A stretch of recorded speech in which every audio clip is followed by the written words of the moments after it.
All right, all right, all right. Beautiful people, man. We live in the building on a beautiful Thursday night. We got the legends with us, man. We got Mr. Al Ray Jr. We got Marcus with us. I'm Tyrell, and we're kicking the show off tonight, man. We appreciate everybody who's gonna be joining us tonight. We got a jam-packed show, man. Tons of great nuggets. We're gonna be talking about Julio Jones, the trade deadline. Everything that's kind of going on with that as far as the big time names in the trade portal right now. We'll be talking about hopefully maybe we'll get to it some name, image, and likeness stuff with that coming on the horizon next month. So but mainly what we're here for, man, we're here for Jags coverage. We got the exclusive footage, man, straight from the source, and we'll go ahead and let you see that. We'll be able to break down the analysis and everything. It's not much. It's just, obviously they're not doing much right now in OTAs, right? So not too much to analyze, but we can still get a good idea, see guys moving around, right? And having fun with it. So that's our show for today. Sit back, relax, enjoy, man. But I got my dog Al, man. Al, how you doing, man? Welcome to the show. We appreciate you. I'm doing well, man. Thanks for having me on. No problem, man. If you don't know, Al's show is the Al Ray Show. You can follow him on Facebook, Instagram. He also has the Al Ray store. So get your merch, man. Get all the stuff you need there. If you want to shout yourself out, Al, go ahead and let them know what you got, man. Yeah, most of my up-to-date stuff is on Instagram. So for the Al Ray Show and the Al Ray store, you can find anything that you want according to sports topics that I'm talking about, and then the different stuff that I resell, which is new stuff, and then some things are thrifted as well. So check it out when you get a chance. That's awesome, man. Dog, I seen some of that stuff. I was like, dog, he got the good stuff on there, man. Got the Florida Gators. TiVo. Yeah, I was like, ooh, where you found that at? Hey, so the other day I found Jimmy Smith jersey. Yes. What condition was it? It's in pretty good condition. It's the only thing is it's a kid's XL, so it's like a men's medium. Okay. So I might keep it for myself to wear like in videos and stuff. Cause I'm like, I've never seen a Jimmy Smith jersey since he left. Does it have the long Jaguar on the sleeve? Yeah. I got it somewhere in here. I don't know where it's at right now, but yeah, What's up, Desmond? You just joined us, dog. What's going on, man? Gang in the building. Yo. Y'all can hear me? Yeah, we can hear you good, man. Welcome. Yeah, I need a headset, man. I feel like my audio be off. You feel me? Yeah. But go ahead, Al. I'm sorry. But yeah, I find a lot of it's just crazy just here in Jacksonville. Yeah. But even going to like Atlanta, and I went out to LA, I found more stuff here and in Jacksonville than I do in those bigger cities. Than any of those other places. Wow. Mm-hmm. That's interesting. Jacksonville got some spots, man. Definitely. The thrift, bro, you could find so much good stuff at the thrift store, but it's like just like finding the time to do it, man. It's hard. Mm-hmm. But you could find some gems in there for sure. So if you're just joining us, man, we're just welcoming Mr. Al Ray Jr. to our show and kind of get learn about everything he's got going on with the Al Ray Show. And great breakdown, bro. The Trae Young thing, I love that. That was awesome. So if you're not subscribed or you're not following him, it's the Al Ray Show and the Al Ray store, man. So we appreciate you for joining us and giving us some breakdown. So Desmond, what else do we got on the horizon? I kind of broke it a little bit down for the people, man. But what other stuff do we have for the show today? You're on mute. Of course, right? On mute.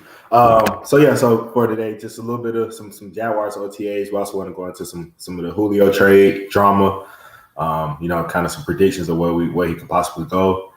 Some of the new restructured plans that the Jaguars have unveiled today. Basically, how they're going to plan to renovate downtown Jacksonville. So definitely want to dive into that a little bit, and then also the race norming rule that just came out by the NFL. Basically, that essentially saying we've been being racist and stereotyping former Black NFL players and publicly said it. So it's crazy.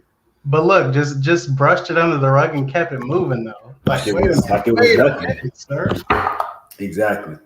So I definitely want to talk about those. Awesome, man. Those are all great topics. So we got a jam-packed show for y'all today. Want to thank everybody for joining us on Facebook, joining us on YouTube, and we're now streaming on Twitter.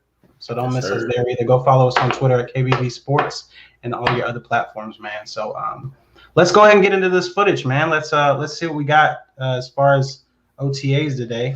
If I can get my mouse to move. Bro, don't you hate those cordless mouses, bro? Like, sometimes they just be on the fritz, dog. My mouse be having its moments, bro. Need some new batteries? It's not even the battery, though. I don't even know what it is. It's like, so like the keyboard, right? The keyboard stopped working, but the mouse is still working. Like, this is fucking. Hold on. Hold on real quick, y'all. Slight technical difficulty. Okay. Get there.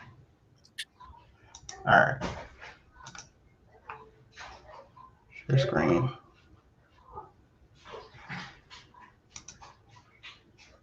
Come on, bro.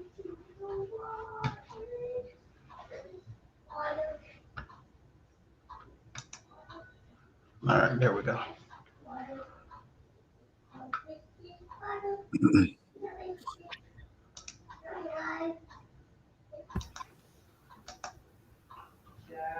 So while we wait, it seemed like the Jaguars been using a lot of their running backs as receivers. So I'm interested to see how they incorporate that. Definitely. Especially with pass protection. With that, you banking on your offensive line to really hold up on 5-man protection. So that's tough. But just to speak on that, I kind of think like just knowing Urban Meyer's kind of like offensive philosophy, I kind of see ETN as that Percy Harvin, and then incorporate James Robinson as probably like just your every down back probably. Yeah. One of the reports today said they had started out with James Robinson and split out wide on when they went into kind of the scrimmage portion. So I was surprised by that. He looks good catching the ball last year, at least. Yeah, I don't know how many catches he had. Try to make it bigger. Isn't Chenault like very similar to that though? Like in the Percy Harvin mold? Yeah, that kind of running back receiver. He probably don't have the speed of him, but that is a good comparison. So if you're just joining us, this is actual footage from today's practice. OTA number 6 for the Jaguars. They're just getting it going. Look like everybody had on dark visors today, even the linemen. So take that with a grain of salt. Oakley's pushing money into the league right now. Everybody got the Oakleys. Oakley visors are so hard though. Yeah, they are. They push a lot of money, and they got Mahomes, Lamar, and somebody else is their kind of main marketing guys.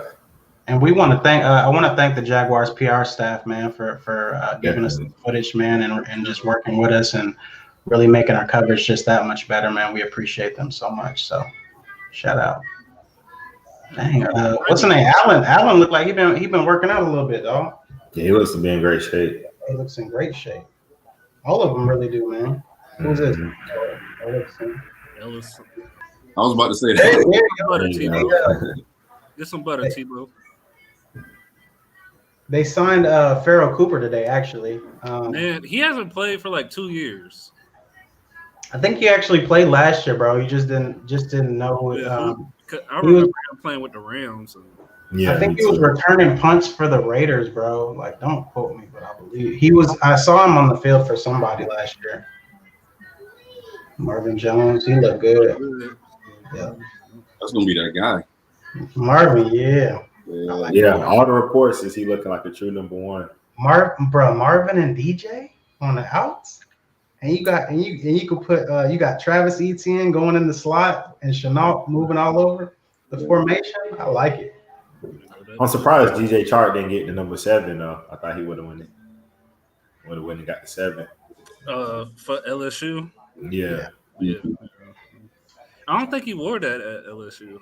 He did. Yeah, he wore 7 for a year. Mm-hmm. Yeah. He got it after Fournette. disrespectful. I don't know who would have got it, but yeah. I mean, he returned kicks. That's why. I mean, that's why I like DJ. I mean, you don't see 6'4" receivers that return punts. I mean, you just that's true. that's special. Tebow looked like I heard he was catching passes, man. But that was kind of the OTA footage, man, from today. And I'll kind of just run it back one more time for the people who missed it because it goes quick. They gave us 9 minutes last week, but Who is 34? I hope you're on the team because if you're out there with both chains on, you better be good. 34. Look him up on the roster, man. Who that is? Oh, I think is that Campbell? Is that Tyson Campbell? No. Is it? I don't know. No, I think he look a little dark. Be Tyson. You gotta be wrong. Yeah, you better be raw with your chains on. Tyson, You better be good. Down for the light skins, dog.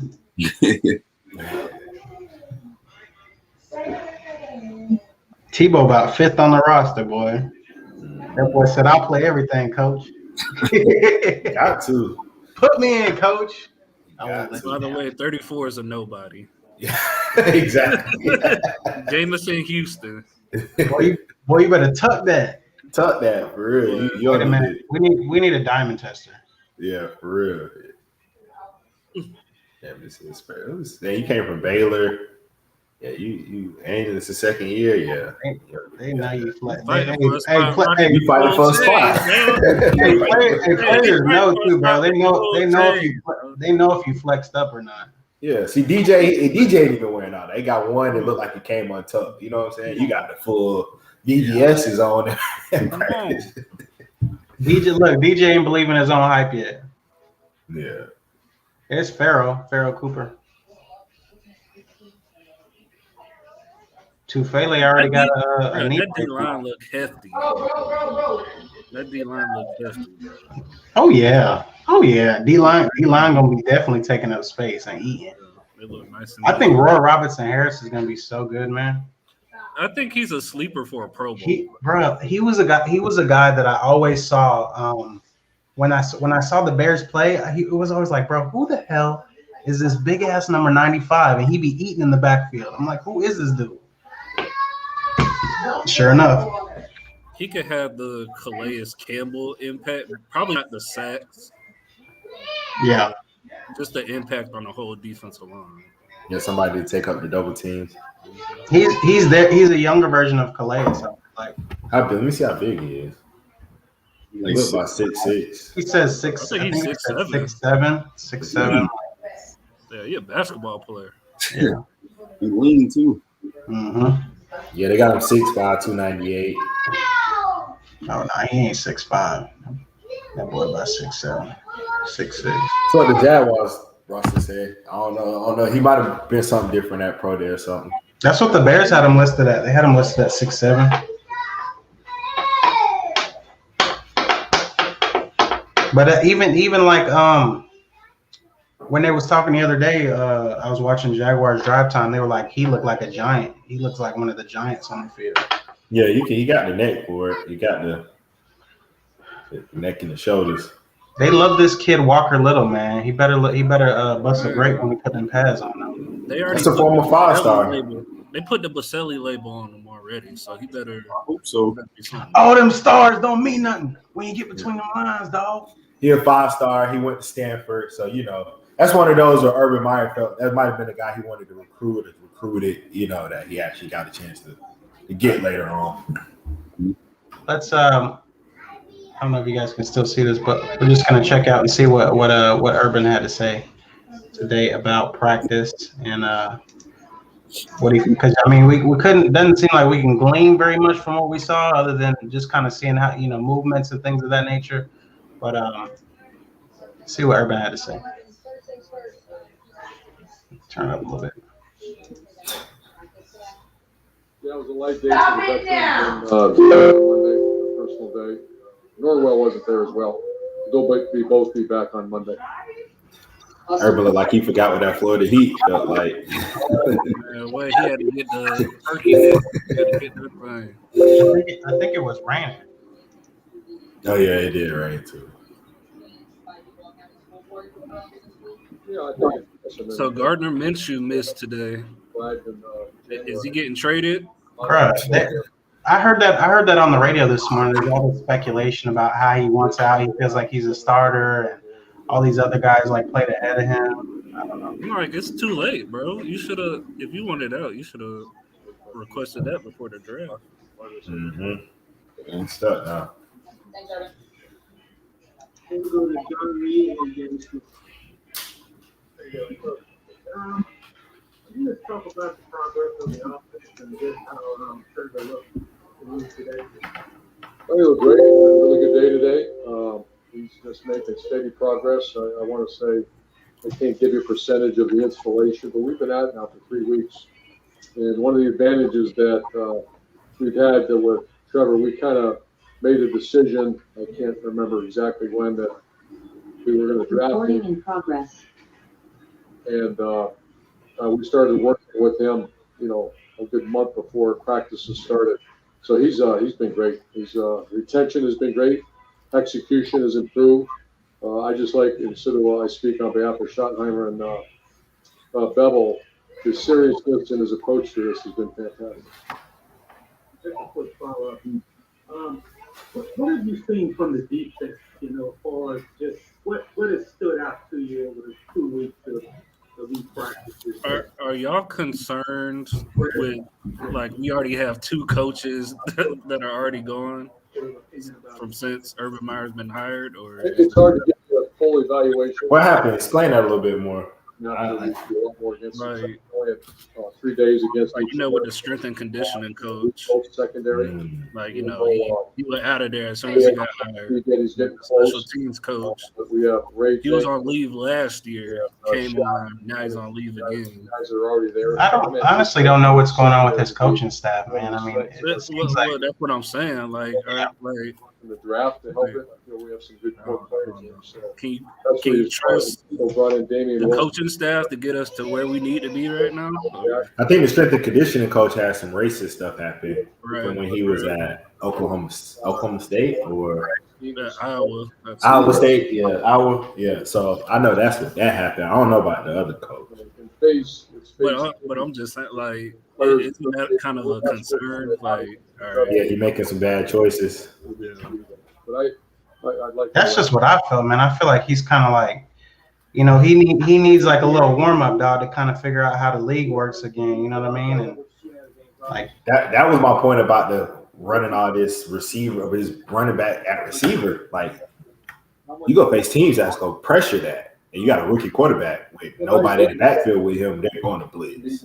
Al, you're a basketball expert, man. Talk about how much different it is for what the NBA coaches allow as opposed to what kind of how that dynamic is, because it seems like it's a lot more loose with the NBA guys than it is with the NFL. In what sense? Like, give me an example.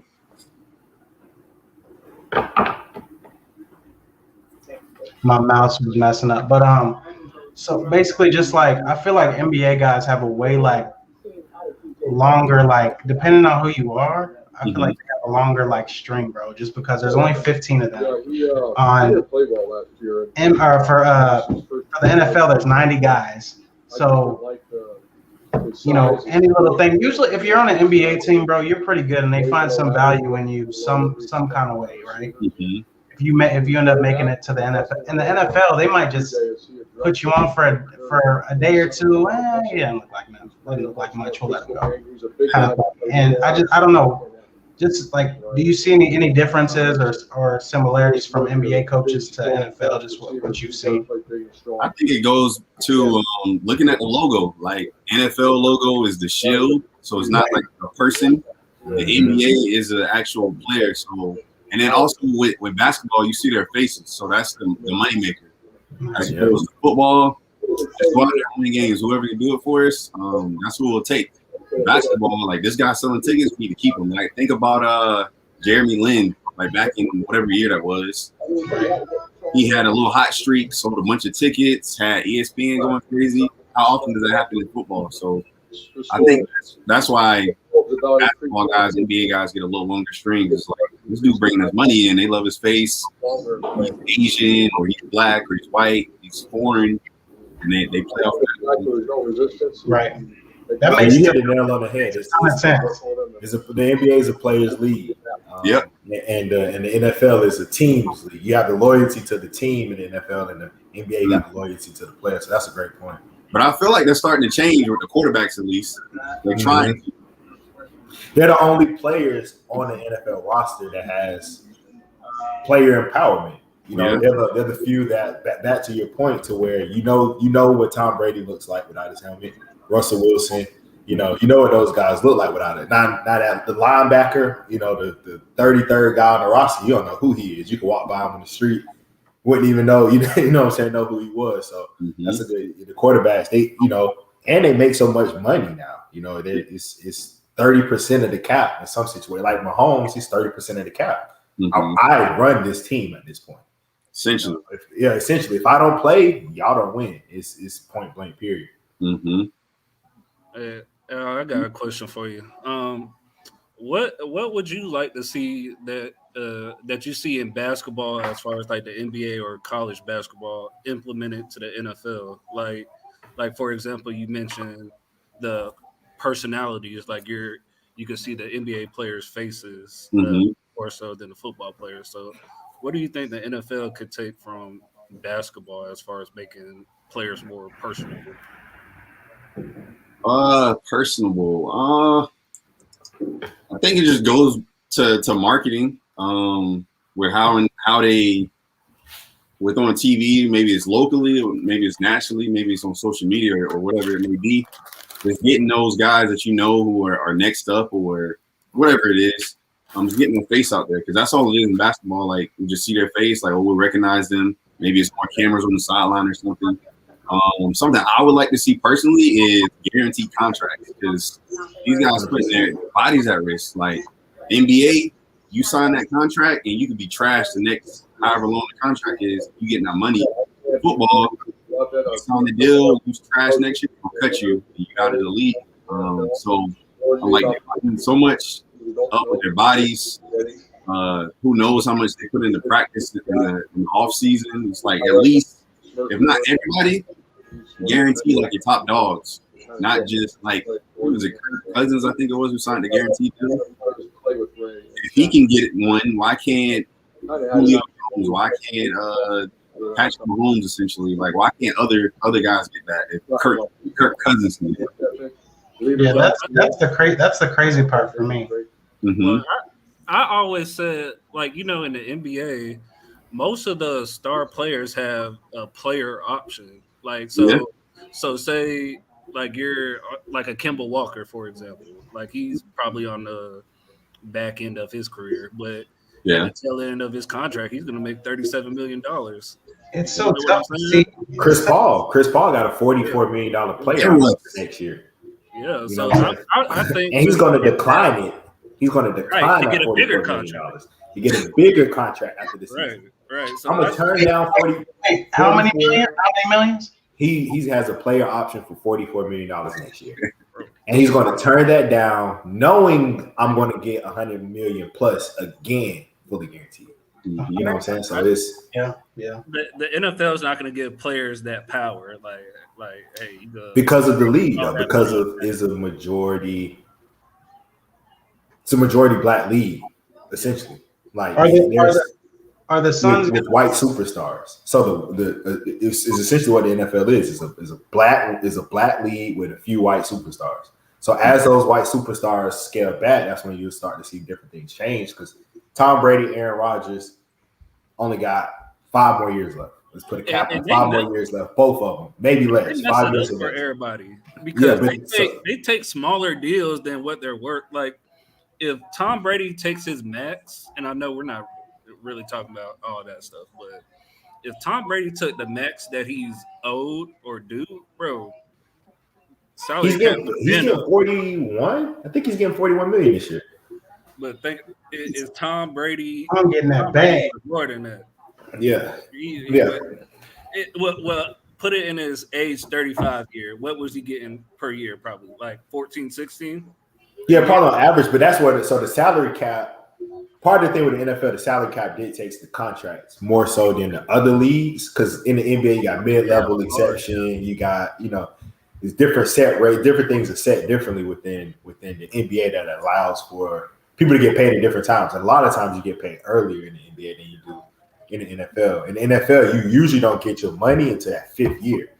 You know what I'm saying? And by that 5th year, and that's a maybe. That's if you're good enough to make it all 4 years. But if you're a first-round pick, I'm going to pick up your 5th year option, and then you get the money. So we can use Lamar Jackson, for example. Lamar Jackson made like $2 million last year. The year before that, he made like 1.8. As probably the most valuable play, as the MVP, the most valuable player, he made under $2 million, like right at $2 million as the MVP. You know what I'm saying? But he can't even negotiate on that money, get to it or nothing until 2 more years. Until after this is his 4th year. He has to wait after his 5th year, and then he should get an extension. And then he'll be paid. But even then they're gonna crab him. Depending on the player, because then they're not gonna pay you for what you already done. See, NBA, a lot of times they pay you for what you already done. Like if you just had a really great season, or you had a really great 3-point percentage 2 years ago, you know what I'm saying, or something where you got a really good role, like Tyler Johnson when he got $50 million from the Heat. What about probably 3 or 4 years ago? You know what I'm saying? I can't tell you who Tyler Johnson plays for right now. You know what I'm saying? I just saw him. He's Brooklyn, by the way. I forgot. I think it's the Suns. It might be the Suns. Probably. And you know what I'm saying? But he got $50 million, and that's somebody who 80% of most basketball fans probably don't even know who Tyler Johnson is. They'll walk right by him, wouldn't even know for $50 million. In the NFL, that's a big contract. If you're getting 4 years, $50 million, that's what some quarterbacks, high-end receivers, that's what they get. And you get a guy like Tyler Johnson who's not even a starter making $50 million. So it's just money. Do y'all think athletes should take less money to win, or should they get every penny they can get? Man, I think every penny. It depends on it depends on the person, man. Because I heard something interesting earlier where Steven Jackson was talking about Damian Lillard. Y'all know he had 55 yesterday, and they lost. And they're talking about his loyalty to Portland. Like he'll take that 55 in a loss any day over teaming up with LeBron. He built different. Yeah. So so with him, he's getting like a $200 million contract to basically lose in the first, second round every year. and some people are okay with that because like Steven Jackson was saying, they stand on their loyalty and stuff like that. So me personally, I would sacrifice no wins for the money. I'm trying to get that bag. Okay, I gotta get that bag. I gotta secure the family. Let me get the money. Hey, after a while though, once you get the bag, that's like kind of piggybacking on what you're saying. Like it depends on where you at in your career. If you already got the bag and you just losing, you ain't getting no pub because people want pub too, bro. Like, but today's league, you got social media. Yeah, you your own brand. Yeah. I think it depends on the league. So I think if you're in the NBA, I think at a certain point in your career you can do that. So you look at like when the big three, the Celtics came together, Ray Allen, Paul Pierce, KG, they all had made their money, big time shoe contracts, superstars of their team. So at that point, they're cool with, making less money, not shooting and scoring as much, not being the this or that. But in the NFL, you only got a certain lifespan. You know what I'm saying? So you only got, really essentially about 4 to 6 years where you really got a chance to make some money. So you get a second contract, and usually that's what most people make a bulk of their money is on the second contract. Then you have a very few select people that hit that third, maybe even the fourth contract. But it's very, very, very unlikely for you to get a third contract for most NFL players. So in the league, right? You got a chance to break the bank like that Prescott just did with the Cowboys. I'm finna get my 40. You ain't gonna pay me nothing under 40. I need my money. You got to pay me because if I just broke my leg. So if I get hurt again, I gotta get the check. And then, but again, back to your point, Al, is the guaranteed contract. So in the NBA, it don't matter about whether you get hurt, whether you win, whether you lose, you get paid regardless. If you're in the NFL and you're not winning, you're not going to keep getting paid. Nobody's going, especially if you're a quarterback. Nobody's going to keep paying you. I mean, look what just happened with Jared Goff. They traded his ass for Matt Stafford. Like, you know what? You all right, but we spent in the first, number one pick on you, paid you over $100 million. Yeah, all right, we good. We'll move on. We'll trade you. You know what I'm saying? So you don't have that security as opposed to the NBA where they would never trade a guy making $100 million for that team because that's a superstar unless he requests that trade. Great, you know what I'm saying? Like Russell Westbrook or Anthony Davis. You know what I'm saying? Where they request, that's again back to that player empowerment. Mm-hmm. Great topics, man. Great topics. Let's get back to our segment, right? But great topics, great questions, guys. Great stuff there. The Julio trade, man. Bring us up to date on that, Desmond. Yeah, so a couple teams just backed out of it. Well, I'll start from the beginning. Everybody knows Julio Jones and the Falcons. The marriage is pretty much over. It's time for the divorce. So, he basically requested a trade through his agent. The Falcons are actively looking as well.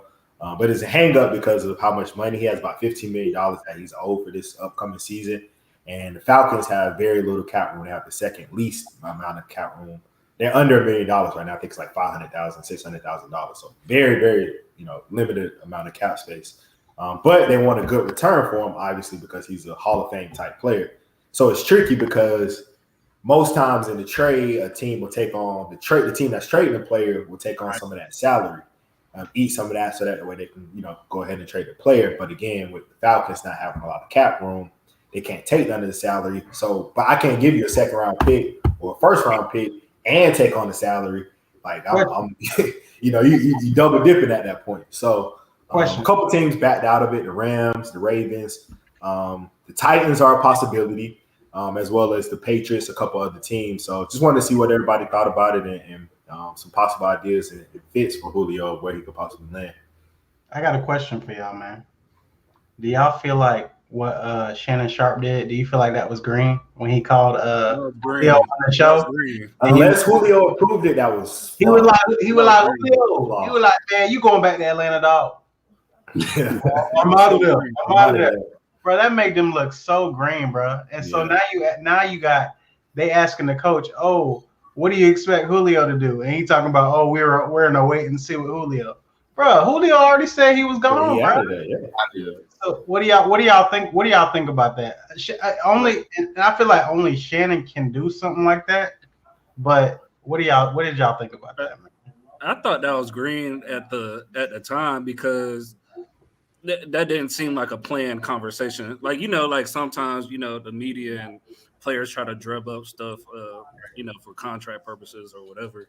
But that just seemed like a legit conversation he's trying to have with or whatever, and all that came out.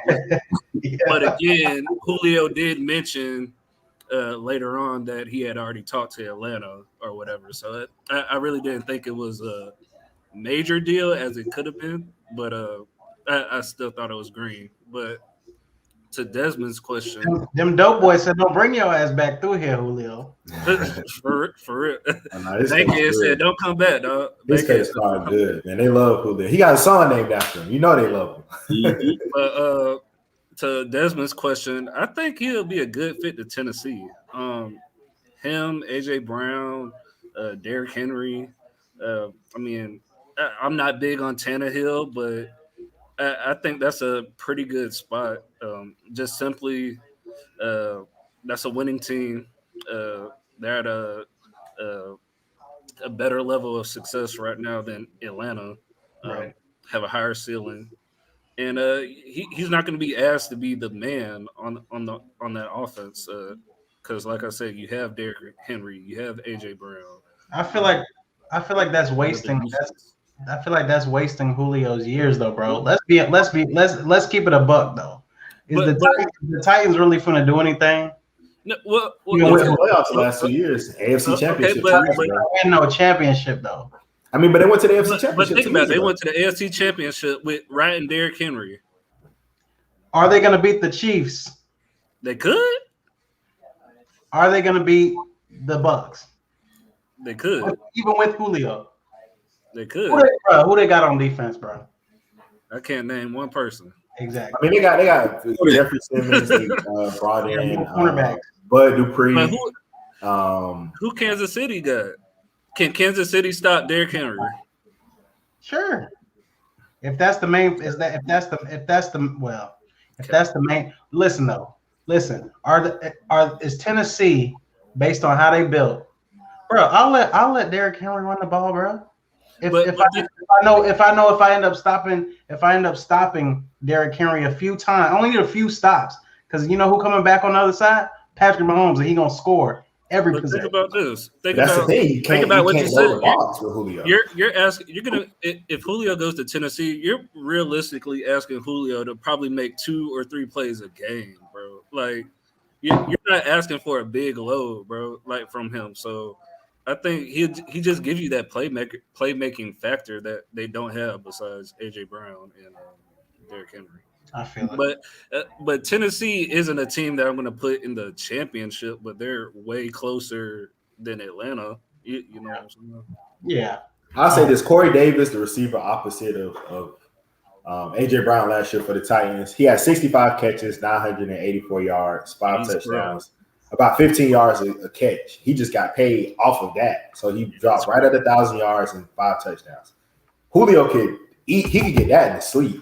Mm-hmm. So I can see him pushing out to 1,200, 5 touchdowns. He's never been a big touchdown guy, but I can see him pushing it. And that changes how you defend Derrick Henry. So you can't bring 8 guys into the box. You can't load the box. You can't play certain fronts. You can't blitz to try to get to Derrick Henry, which leaves him a lot more space.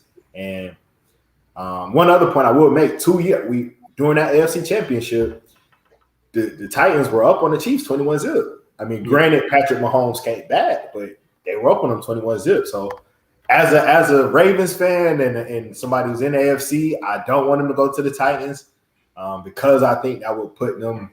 I mean, that's tough to defend. You got 2 of the best players to ever come out of Alabama in the last 15 years on the same team, with Julio and Derrick Henry on the same team. So it's going to be tough. I think another good fit is the Patriots. I think that's exactly what Cam Newton needs: a veteran receiver, a number 1 who he can go to. You got Hunter Henry, you got Jonnu Smith, you got 2 good tight ends, you got some backs, some other guys around him. So I think Julio would be the guy, the alpha, to come in who can complement Cam, because Cam, he's always had a vet or a really good go-to guy when he was successful. Just like Greg Olsen was his go-to guy. Back with the Panthers, he can always depend on him. 1,000 yards every year. He needs that type of veteran guy who knows. Third down, I know I can go to him. Where no matter what's the coverage, who's guarding him, I can throw the ball over there. He's gonna make a play for me. So I like to see and Cam needs some weapons, man. I like to see Cam bounce back. Especially after the year he had last year. So they doing Cam bad, man. They talking Cam like he not even gonna start next year. Yeah. What you think, Al? What you think, Al? Hold on, Al. Before you go, one more team, Baltimore Ravens. I think you said they might be out. I think that would be a good pickup for them as well. That's my dream. Julio, talking about Julio going to Baltimore. Oh yeah. That'd be a dream. We don't have the cap room, man. We just drafted 2 receivers, so I think that combination. And they want too much for him because I don't think we're giving up. We don't really give up high picks like that in situations like that. So I would love it though.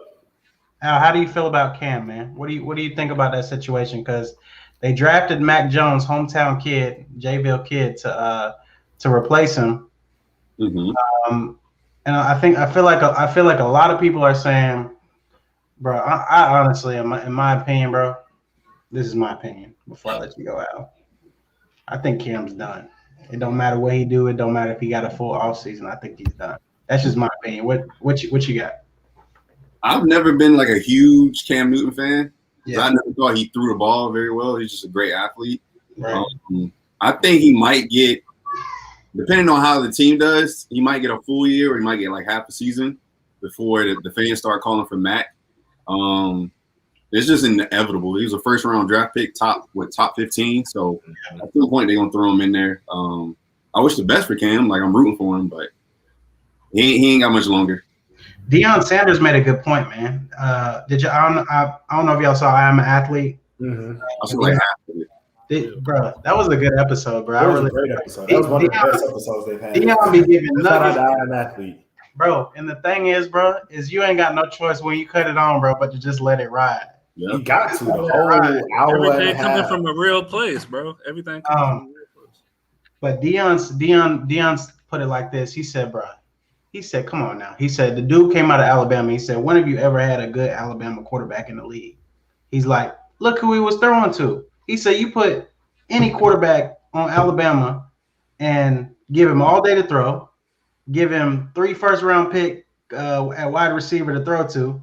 He said he's gonna be good. He said put him in the league and see what he do. He said he honestly he said he didn't think that much of Mac Jones at all. He named AJ McCarron, Greg McElroy. He named some of the former Valid point. Alabama quarterback. I mean, he's true. It's true. Even Tua didn't have a great year last year. Granted, he didn't have an offseason, and that was supposed to be the best to come out of Alabama. So I think it's something to that. I will say Cam's only 32. I don't think he's done with. I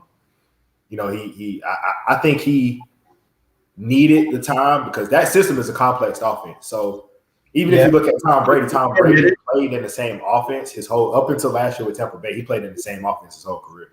So Josh McDaniels is running the same offense Charlie Weiss ran in 2001. So it's the same offense. All it is the whole entire offense is all option routes.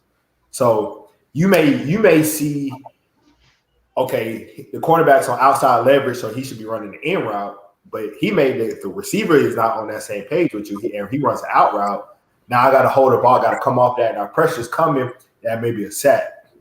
So same thing with Tom Brady. A lot of those times, where's the ball always going with Tom Brady? Inside, middle of the field, 9 times out of 10. He's in breaking routes.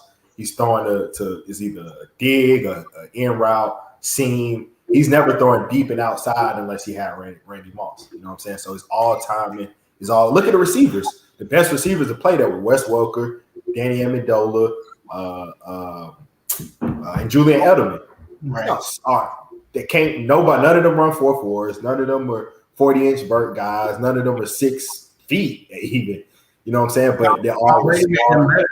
They were smart. They understood. They read the coverage the same way Tom read it. Yep. You know what I'm saying? They were able to break when they needed to break and be where they needed to be when it was time for the ball to come out. So I think, and Cam made a point to that when he was on I Am Athlete on his episode as well, alluded to it's the time. It takes time to process it, understand it, know the language, because a playbook is like a language. If you don't understand one little piece of the language, it won't make sense. It's just trying to like learn Spanish. If you don't know what red or you know what cat, whatever it is, you can read the sentence. You may know part of the sentence, you know, right. C or whatever, but if you don't know exactly what's going on and you get out there, you got to perform. You touch the ball every play as a quarterback. So if you don't know one little thing, you're gonna be off it. It's gonna be a bad play. So I think he got time. If he fails this year, he's in trouble. Mac Jones gonna take over, and he may never get another starting job again. He'll be a career backup, and I think it'll be over for him. But I'm gonna give him one more season. All right, we'll see what happens with that, man. So just moving on to our next topic. I don't know if anybody missed it, man. What we've gone over so far is we played the clips from Jaguars OTA today. Got to see kind of the guys out there working and everything like that, and just getting around. Not too much. Yeah, obviously, they don't have pads on and things of that nature, but just getting out there, moving around. So that was the kind of the first part of our segment. The second part of our segment was talking about Julio, and we're kind of our thoughts on Julio Jones. Just to kind of sum it up for you guys.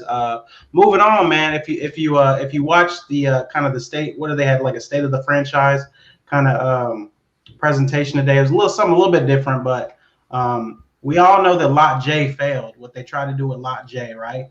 Mm-hmm. That failed because of they couldn't pay the right congressman or whoever, right? They couldn't pay the right councilman, right? That's kind of how it goes. Somebody didn't get their money. So they came up one short of the vote they needed to pass that. Fast forward, 3-4 months later, we're here where the Jaguars now have a restructuring plan, right? To get to, I think they said they want a standalone facility, right? Standalone football facility with physical therapists, just everything you need to be in-house, right? To have everything in-house. Did they say where they were going to put it? Where are they going to put Yeah, it? if you let me share the screen real quick, I'll Yeah, put yeah, go ahead. pictures real quick. Yeah. There we go. There we go. Okay, yeah. So some of the pictures. This is from Adam Schefter. So he was talking about Perfect. Jaguars will continue their commitment. Perfect. Oh, this looks good. Unveiling new plans today for their sports If you just performance joined center.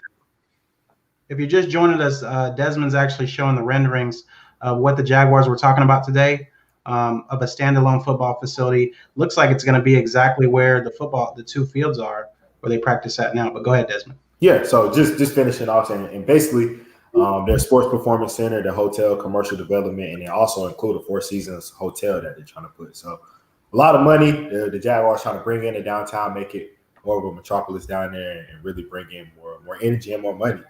So yeah, as you see, it looks like a big field house back here. Probably have some coaches' offices, an indoor facility, all of that back here. Looks like some shade and maybe some solar panels as well. So it looks nice. And then here's another.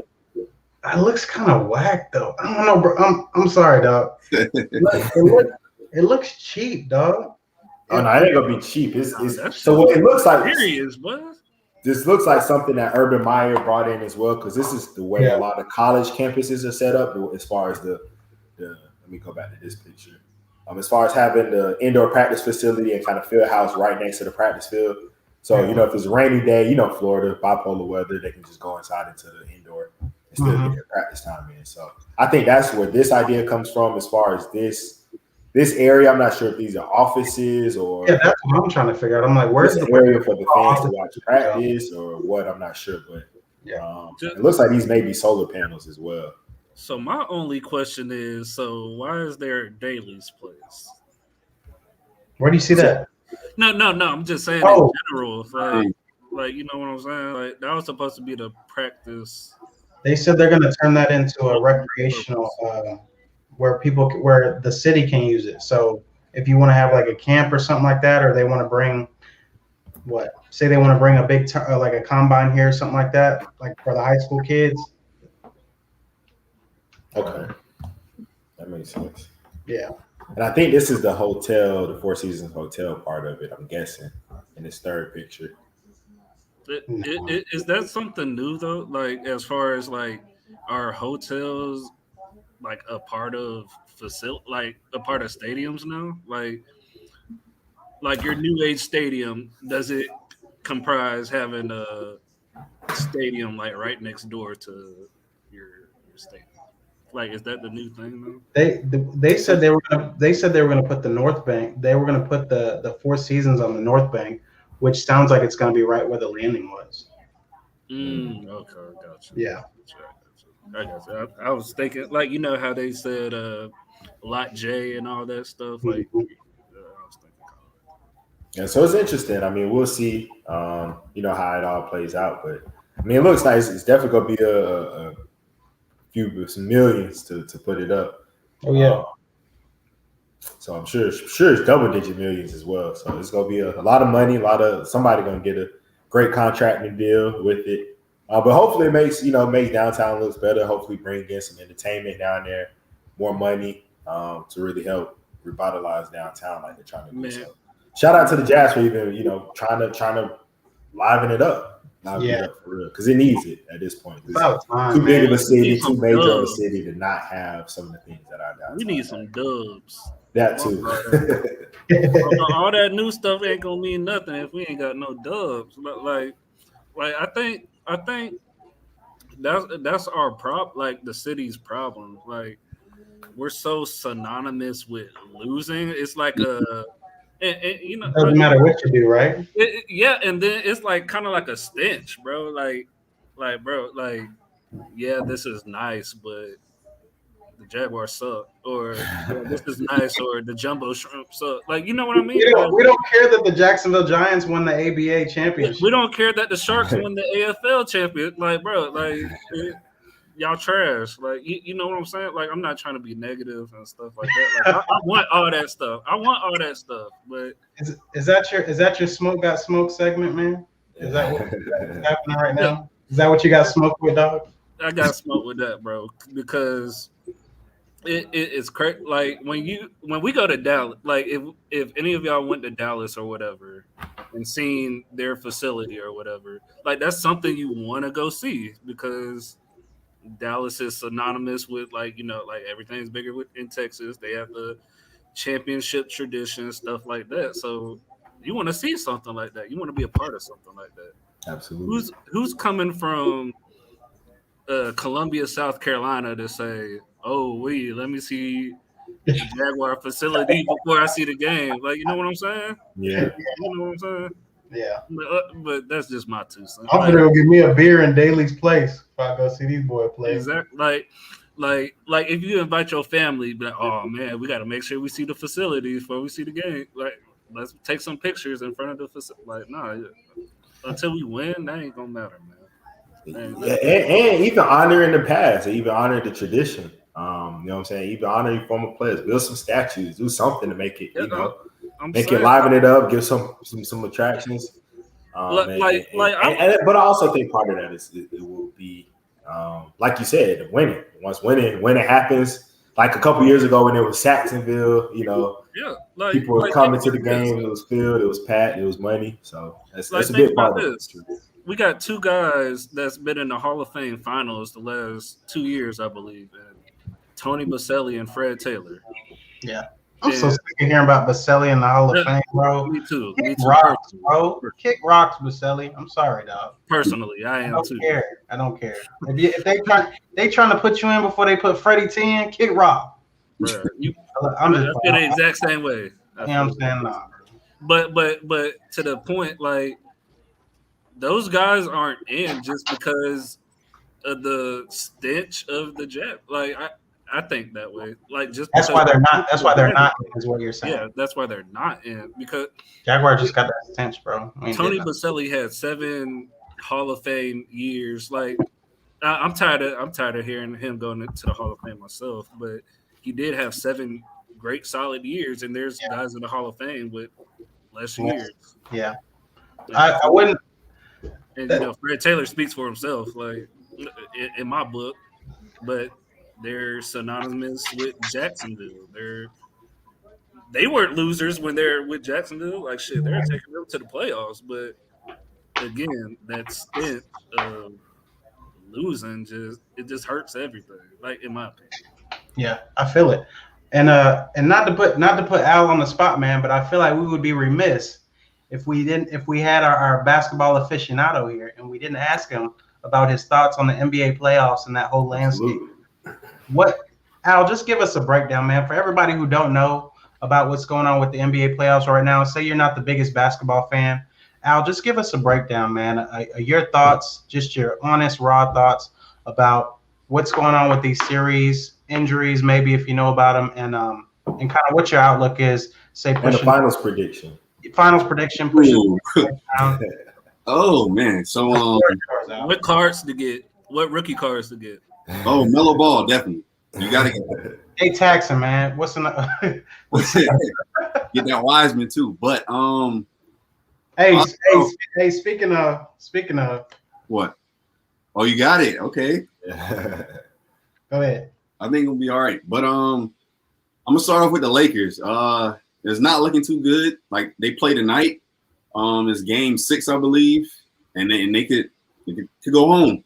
And it all depends on if Anthony Davis is playing or if he's going to be good enough to last the whole game. But I said when the Lakers first traded for him, like I love Anthony Davis since he was like in high school, but he's injury prone. And like I swear every game the past 2 seasons, somebody bump into him, something happens, and he all on the ground. He's just hurt. So I'm like, please, like we need another. And people say, oh, you guys who love Bron, blah, blah, blah. Y'all want everybody. It's terrible. It's disgusting. But we need another star like Jimmy Butler for everyone who out there who doesn't watch basketball to keep up with it. The Heat got swept by the Milwaukee Bucks. And the Heat just came from the finals the season before. And Jimmy Butler, like, arrived on the scene. Everybody's like, oh, he's a star. I always knew it. And then he comes back, and these playoffs get swept, and he doesn't even touch 20 points in any of those games. So a guy like that clearly shows he's not a number one. Why not come to LA? Why not? I know he just signed the deal, so it's not going to happen. But he'll be great to be a second or third option, or if AD gets hurt, that'd be great. Or if we could get like a Russ, because Russ isn't necessarily a one. If you could play behind a guy like LeBron, that would work out. So we just need another star. I don't care who it is. Get LeBron help. I'm not a Lakers fan. I'm a LeBron fan. Yeah, I like to see them get Brad Beal. I think Brad Beal would be the perfect slot in between Bron and AD to where he can come off those pigs and get those shots. Yeah, that's true too. The contract. That's the thing with a lot of dudes. They get their money and then it's like. Yeah, like in the case of like a Lakers, you got a lot of vets, so they're playing on like minimum deals. So it's like it's money, it won't match up. So hopefully, what do y'all think? Do y'all think the Lakers will pull it out, or are they going home tonight? It's something in my gut that's telling me the NBA ain't gonna let LeBron go home. Yeah, something about it said that I feel like the NBA not gonna let him just go home first round after winning the finals. I could be wrong. The Suns may pull it out. I love to see it for Monty Williams, for Chris Paul, for those guys. I think they've been through a ton in their NBA career, so I love to see them kind of succeed, especially Monty Williams. Shout out to Monty Williams. I give him a very small percentage to even come out of the series now. The Suns. I feel like LeBron he doesn't get closed out, bro. He doesn't get closed out. So if they do, if they're gonna do it, they gotta do it tonight because you don't want to see that man in no game 7. Mm-hmm. I want to see him in a game 7. So I feel like if we'll see how it goes at halftime. We'll see what it looks like at halftime. If it's close and the Lakers are up by 4, the Lakers are gonna win the game. The Suns need to absolutely just go in there on fire, dog. It was in Phoenix, right? It's in LA. Okay. So I think the Lakers only have a chance tonight if Kuzma balls out. Yeah. And that's very wishy-washy. That's very wishy-washy. But he has the potential to be a 20-a-game scorer. I don't know what it is that happened with him between his first and second year. What happened to Kuzma, man? I don't think anything happened to him. He was in a situation because I think that was the year before LeBron came. So they were like a lottery team. They weren't good, so it was like you stat pad and you get a bunch of points. So is he an empty calorie guy in your opinion? Like, do you not see the hype in him? Because he doesn't really defend well, and like he's streaky when it comes to scoring. Like if he's in a situation like Golden State from a few years ago, where it's just like just go out there, have fun. Right. You ain't that much pressure. When you play with LeBron, you got a lot of pressure on you. So if it's like a happy-go-lucky Golden State where you got Steph who's shooting from anywhere, you can't guard him one-on-one. Can't guard Clay one-on-one. You can't guard KD one-on-one at the time. So it's like, all right, I'm wide open. So I think it's a lot different.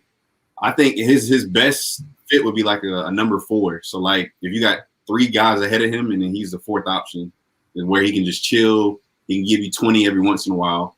But to depend on him, nah. We already see that it's not going too well. Yeah. Like the Nuggets, I think the Nuggets would be a good fit for Kuzma. Yeah. He can slide in when he's not the star. He just, And it's a team that has team. championship or bust mentality. exactly, yeah. That'd be a perfect situation. I felt so bad I'm losing Jamal Murray, dog. Like I felt Yeah, like that sucks. Yeah. Has Luka arrived? He arrived last. Like top 3 in the league. Is he that? Not top 3, but he's top 10. I would say in my opinion, he's top 10. I don't think he's arrived. Like if he like hear me out. Like top 10 is definitely top 10. Anything is great, but top 10 in the NBA like is really kind of like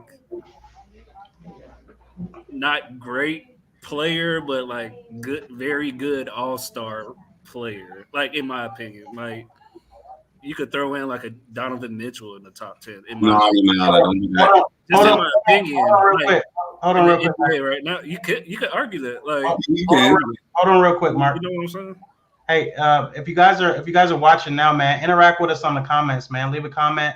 Let us know you watching. Let us know your thoughts. We can show it on the screen. So if you're on the stream now and you got a thought about the playoffs or anything that we're saying, please interact with us, and we'll go ahead and share that on the screen. Go ahead.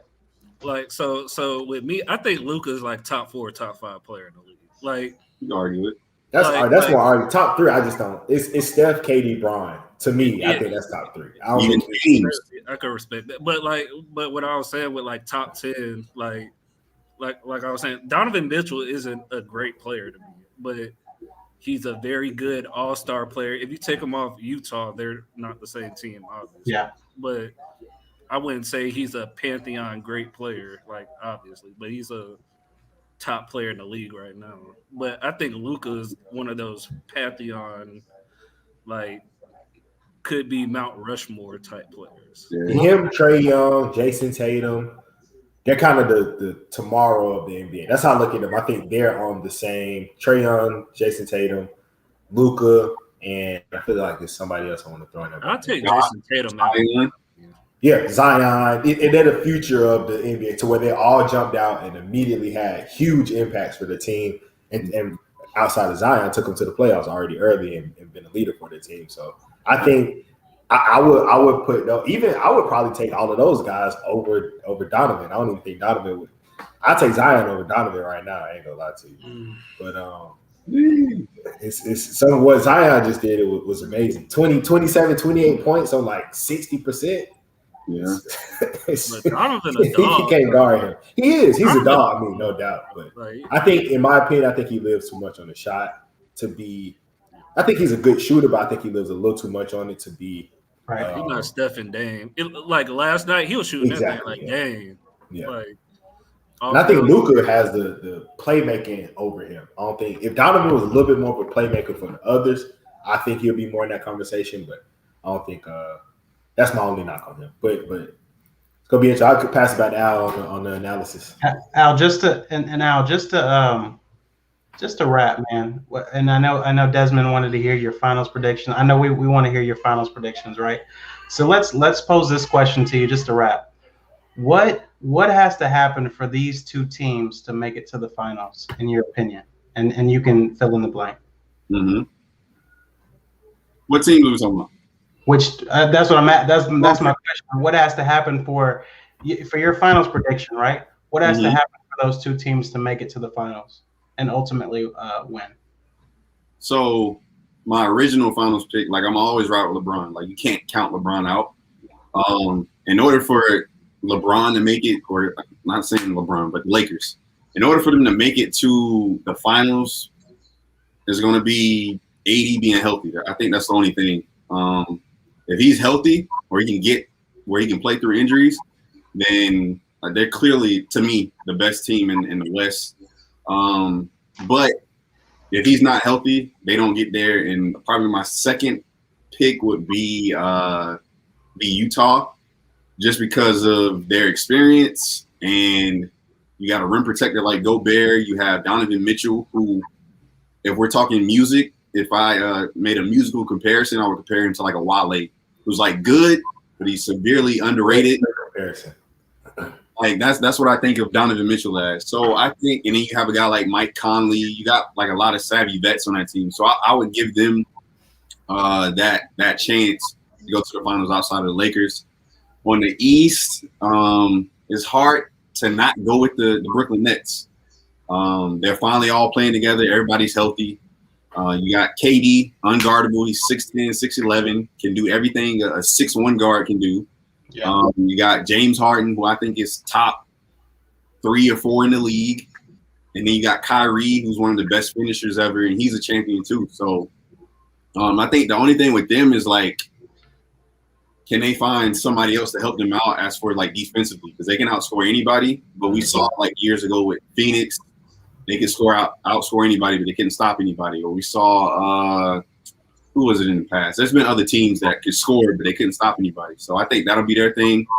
And then Thunder, when they lost to the Warriors, they had it. They couldn't stop the Warriors from scoring. Mm-hmm. And I would say a second option, if Brooklyn doesn't make it, I gotta go with that's a tough one, because Embiid is hurt for 76ers now.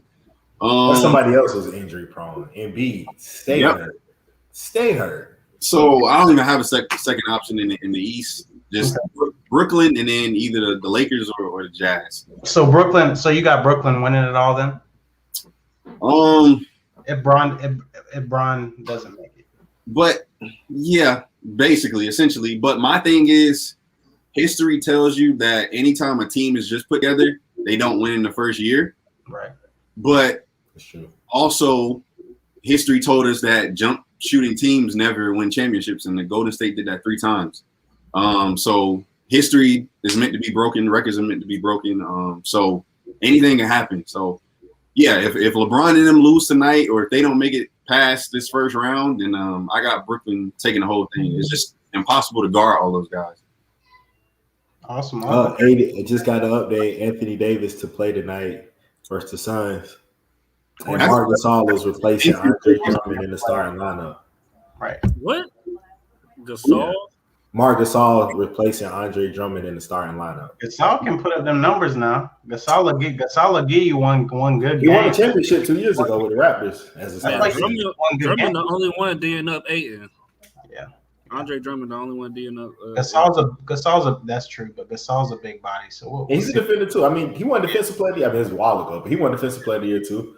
He a big defensive star. Well, real quick, what's your thoughts on the Bucks Nets series? Because I think that's gonna be the best series we see all NBA playoffs.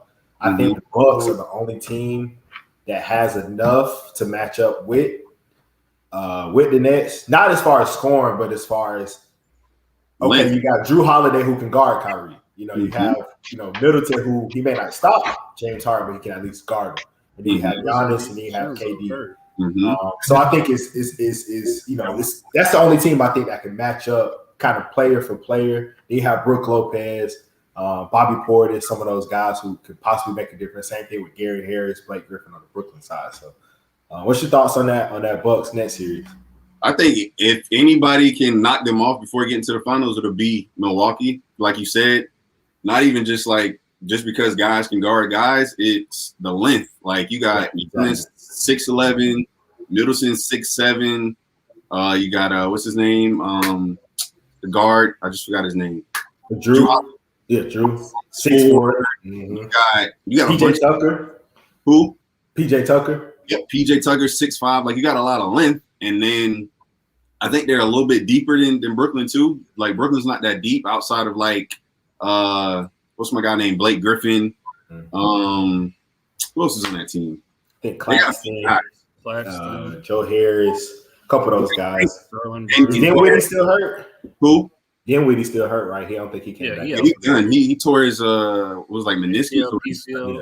ACL. I know he said he was gonna try to come back. I ain't know if he was back. So that's the team to watch out for. Like is Milwaukee, just because of the size. Like they could force that to 7, and they get to 7, and anybody can win that. Absolutely. But yeah, that's a good matchup for him. Yeah, I'm excited for that one. I think that's going 7. Just for the fact that I think it's gonna be back and forth. Because is the Nets have, even if you look at that last game against the Celtics, they didn't play great that last game to close it out. I think they have times where they can kind of lull through because they're like, oh, we're so good, we can get back in it at any time. And with the Bucks, as you saw with the Heat, once they get hot, they hot and they roll. And that's a great team that they just beat. So I'm looking forward to that one. So this just tells me that we need to have us an NBA segment. We need to have Mr. Al Ray back on the show. Oh, most definitely. Hey, I'm down for it. Okay. Hey Al, just to throw in this team in there, what do you think about Atlanta and Trae Young? Like, do they have a fighting chance to advance a little bit? Hey, I talked about that today on my show. I think they have a really good chance of beating Philly just because Embiid is hurt. And they're saying, like, they're going to try to manage his injury with therapy and stuff and let him play. But I'm like, I remember Russell Westbrook tore his meniscus and he was out for the playoffs. Yeah. So I'm like, this guy is way bigger than Russ. He's 7 foot, 280 pounds. Like, that's too much weight on that knee. And you're already slow.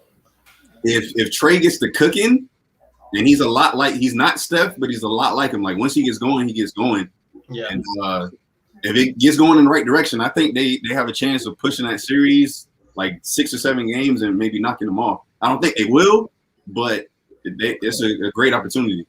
Yeah, I think Ben Simmons has a chance to really.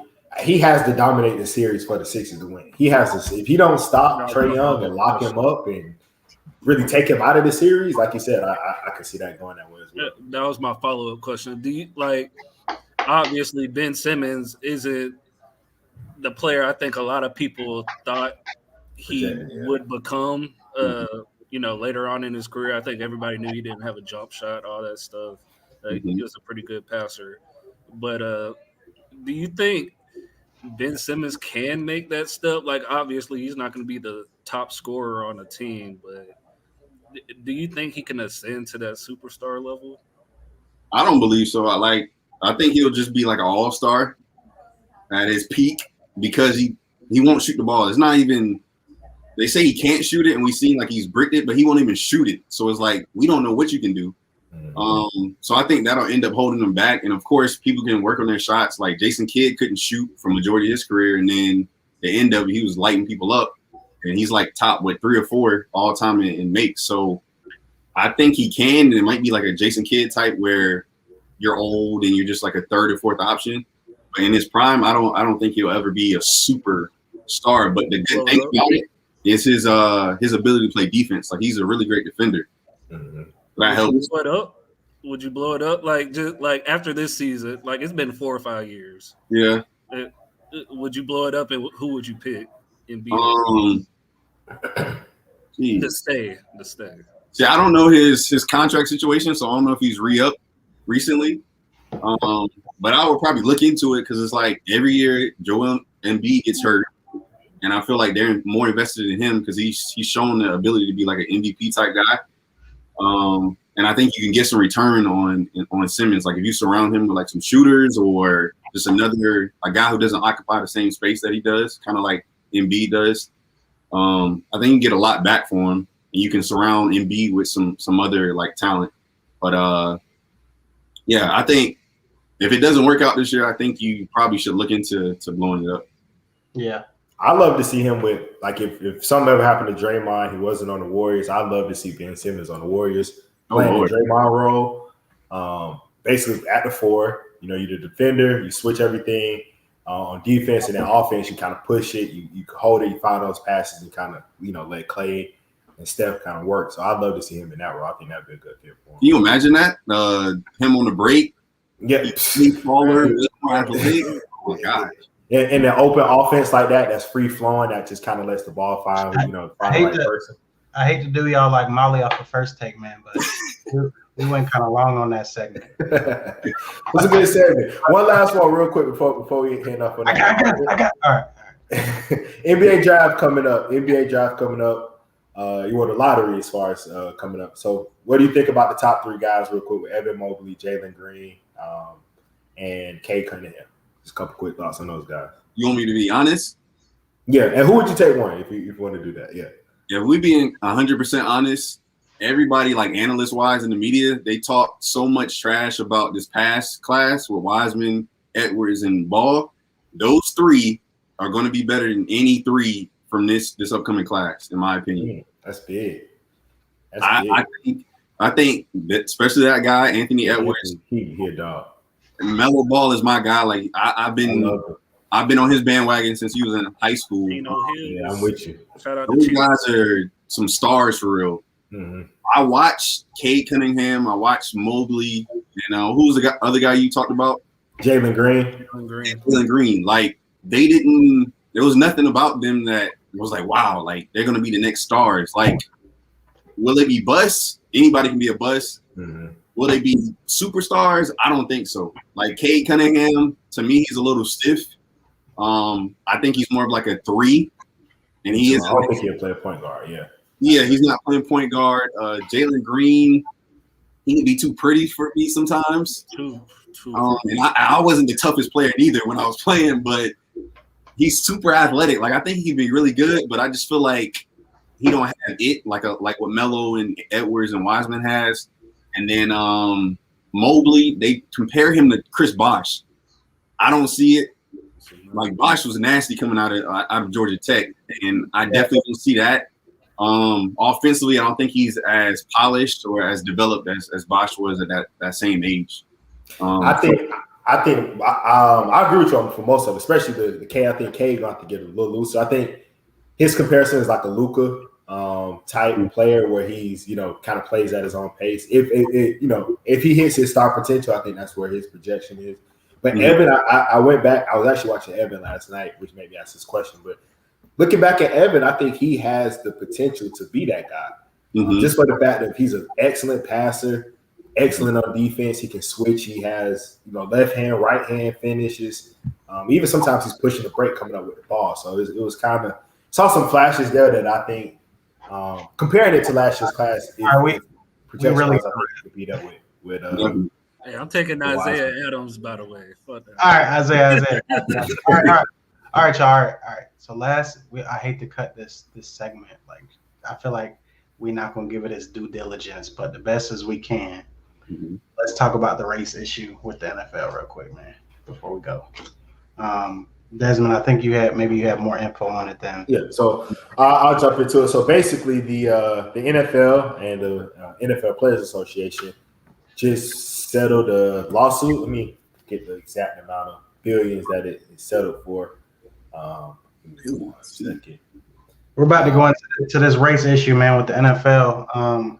So it's $1 billion plus settlement, a class action lawsuit, basically for the concussions within the NFL. So a lot of it's been a big talk about the concussion CTE within the NFL community. Right. And so essentially the way that they pay out if you do have a concussion issue or brain issue is based off of your essentially they're testing how your brain functions in these IQ tests. So the race norming, which was the issue, is they give Black players lower scores and expect them to score lower on those scores. So when they take the scores, they use the race norming to drop the score. And you have to have a certain score to be able to qualify for the settlement. So they look at your score and say, oh, that's a Black player, not a white player. And they drop the score based off your societal, predictions, essentially. So a lot of the Black players weren't getting those settlements because of the race norming, as opposed to the white players, because based off of those cognitive functions from the testing, they were getting those settlements as opposed to the Black players. So it's $1 billion plus settlement that they just finally settled on, and it's 2021, man. It's a shame that it's took this long for something like that to even happen. And I even saw Tony Dungy, who's everybody should know Tony Dungy. If you don't, great coach, one of the few Black coaches to win the Super Bowl. And he didn't even know about that this was an issue or that this was a thing. And this is somebody who's analyst now, who's coached for years. He played in the NFL, and he didn't even know this was an issue or that this was going on. So it just kind of shows you how a lot of the racism, systemic and covert racism, are still in the NFL, is still in society as well. That they're using, basically saying a Black player physically isn't as smart as a white player. Right. Essentially, is what it comes down to. Right. And the fact that they would even use that to settle, because this is based off of your money post playing. So now if I know something's wrong with me, I know my mind isn't right and I need that help and I need the money to get that help. I can't get it because of racism. So you've already been predetermined to be for you of what you should, what you're going to score and what your score should be because of the color of your skin, which should never ever be the case, especially when it comes to cognitive and how strong your brain is and what you should score in. So it's terrible. It's something that shouldn't even be happening in sports. I was shocked, man. I was shocked. And then when they just it seemed like it was just a story that they kind of put out there, and then they just nobody picked it up. Nobody picked up the story. And I think that's wild to me. Like this, we're talking about, I mean, there's a 90 to 95% chance that every person in the NFL is going to have a concussion before they get done playing, right? Yeah, this affects 20,000 former players that are in the lawsuit. It's crazy, bro. Yeah. 20,000 players. It just goes to show you, man. Like once you're done, bro. Once you're out the league, man, they don't care about you, man. At all. And unfortunately, more so for the Black players, because we all know football, especially basketball, is predominantly black sport, man, and we don't always get those dividends back. So much we pour into, not we, obviously I didn't play professionally, but we as black players, black people don't get those dividends all the time in sports and life where we put in those work hours and we get the trash can in the back end. You know what I'm saying? Definitely, man. I hope we're gonna pick this up, man. We'll definitely pick this up a little bit more on our next segment because I feel like it's definitely our next show because I feel like it's definitely something that needs to be talked about. But I just want to start out, man. Thank you for everybody that joined us tonight. I know we've been on for a while, but we appreciate it, man. We got really great engagement tonight, man. I saw there was at one point we had 10 almost 12 people watching it, man. So we really appreciate the support. Thank you, Mr. Al Ray, for being on the show, man. I mean, your expertise was invaluable on not just basketball but all topics, man. We appreciate it. Desmond, Marcus, as always, man. We love you guys. So again, hey, that's our show for tonight, man. We really appreciate it. I'm Tyrell. I'm Desmond. Hey, appreciate y'all for tuning in. Hey, appreciate y'all. Appreciate Al, man, bro. Most definitely, Al. You gotta come back. You gotta become a regular. I got y'all. Al's got to be a regular contributor on the show, man. We having some good insight, bro. Y'all, what'd you say, Al? So I appreciate the invite. Yes, sir. Yes, sir. Plug. Shoot your plug to your show. You know. Plug it, man. Plug it. Yeah, plug it. Let's be on the show, bro. Hey, we're gonna do that. I got some things coming up. I'm gonna definitely get y'all in there. But what they're talking about is the Al Ray Show. It's my first and last name, the show, where I talk about different topics, not just sports. I'm also talking about current events, whether that's music because I love music, and then other stuff that's just going on in the world. And I also have the Al Ray Store, my first and last name store. You can find both of those. Most of the content that I post on there is through Instagram. So check me out on there. Reach out to me, send me a message. You want me to talk about certain things, I'll talk about it. Or if you have a comment to share with me. I'm always down to, converse. Just like I came on here. Hope to be back. I know you guys said you want to be back, so I can't wait. Be back. Yes, sir. Yes, sir. Well, we appreciate it. Appreciate everybody for joining us. That's the show tonight. Y'all be good, man.